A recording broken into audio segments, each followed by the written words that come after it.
শারদার জীবনাদর্শ। দেব দেবী সম্পর্কে যখনই আমরা কোনো আলোচনা করে থাকি, তখন সাধারণভাবে বলা হয়ে থাকে এই দেবী হলেন অমুক দেবতার শক্তি বিশেষ।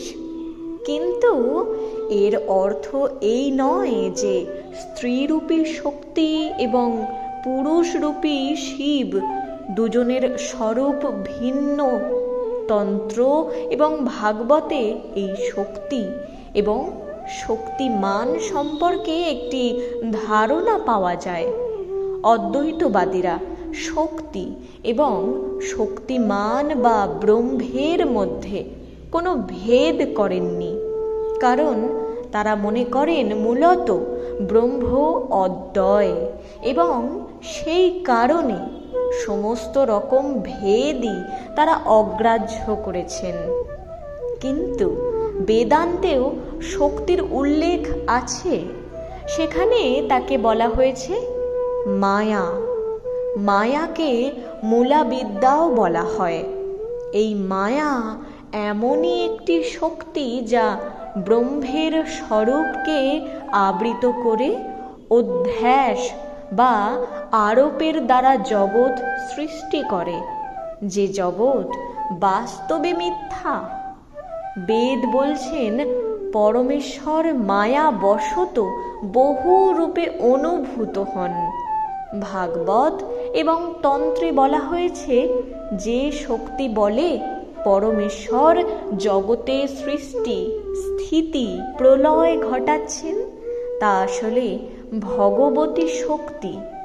শ্রীরামকৃষ্ণ শিব ও শক্তির অভেদত্ব সম্পর্কে বলেছেন বেদান্তবাদী ব্রহ্মজ্ঞানীরা বলে সৃষ্টি স্থিতি প্রলয় জীব জগৎ এসব শক্তির খেলা। বিচার করতে গেলে এসব স্বপ্নবৎ।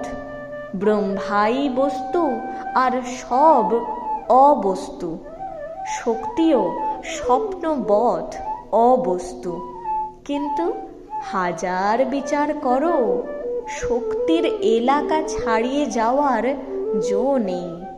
তাই ব্রহ্ম আর শক্তি অভেদ।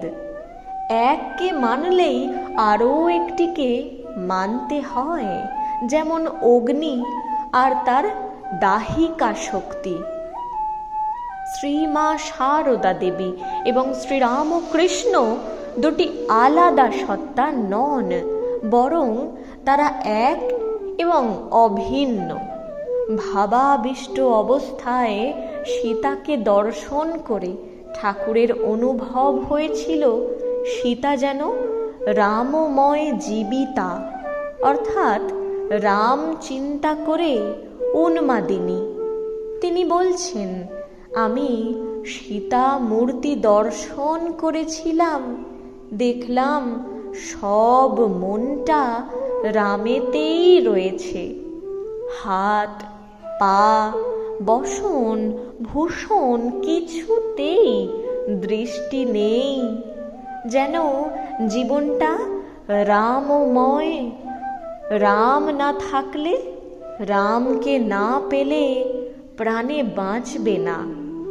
ঠিক একইভাবে আমাদের শ্রী মা শারদা ছিলেন রামকৃষ্ণময় জীবিতা, যার জীবনটি সম্পূর্ণভাবে শ্রীরামকৃষ্ণ ভাবনায় নিমজ্জিত। স্বামী অভেদানন্দ শ্রী মা সম্পর্কে বলেছেন, তিনি ছিলেন রামকৃষ্ণগত প্রাণা।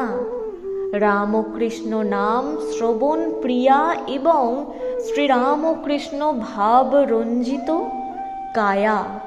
আসলে অন্তরে তিনি ছিলেন শ্রীরামকৃষ্ণ বিভাসিতা।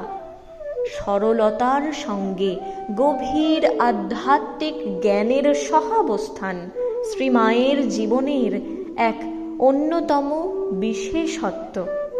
সংসারে থেকেও এই সুগভীর আধ্যাত্মিক জ্ঞানকে কিভাবে জীবনে প্রতিফলিত করে জীবনকে অর্থপূর্ণ করা যায়, এই বিষয়ে নিজের দৈনন্দিন জীবনকে সামনে রেখে অন্যদের সঠিক পথে পরিচালিত করার স্বাভাবিক প্রবণতা তার মধ্যে ছিল। মায়ের কাছে কেউ পর নয়, সকলেই ছিল তার কাছে আপন, বড় আপন।